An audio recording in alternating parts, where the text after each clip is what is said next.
যাদের ওই দুর্ভাগ্য আছে যে কাছের মানুষ সবসময় বলে তুই কিছু পারবি না, তোকে দিয়ে কিছু হবে না, তুই অপদার্থ, আমার সামনে থেকে দূর হয়ে যা, চলে যা, একে বসিয়ে বসিয়ে খাওয়ানোটাই সার, তাদের সত্যি দুর্ভাগ্য।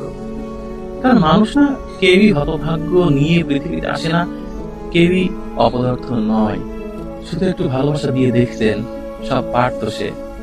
প্রত্যেকটা মানুষ হচ্ছে একটি বীজ, এই বীজটা অঙ্কুরোৎ হওয়ার সুযোগ তো দিবেন, সময় তো দিবেন। একটু ভালোবাসা দিয়ে দেখতেন সে পারত কিনা।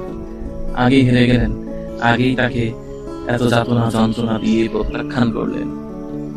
মানুষ পারে, একটু সান্ত্বনা দেন, একটু ভালোবাসা দেন। ভেঙে গেলে বলুন না যে তুমি আবার উঠে দাও, আবার শূন্য থেকে শুরু করি আমরা। এটা একটু বলে দেখতেন। এটি না বলেই বললেন তুমি থামো, যথেষ্ট হয়েছে, তোমাকে দিয়ে আর হবে না। এরকম করলে পৃথিবীর অপার সম্ভাবনা নিয়ে জন্মানো মানুষটাও পারবে না, কেউ পারবে না।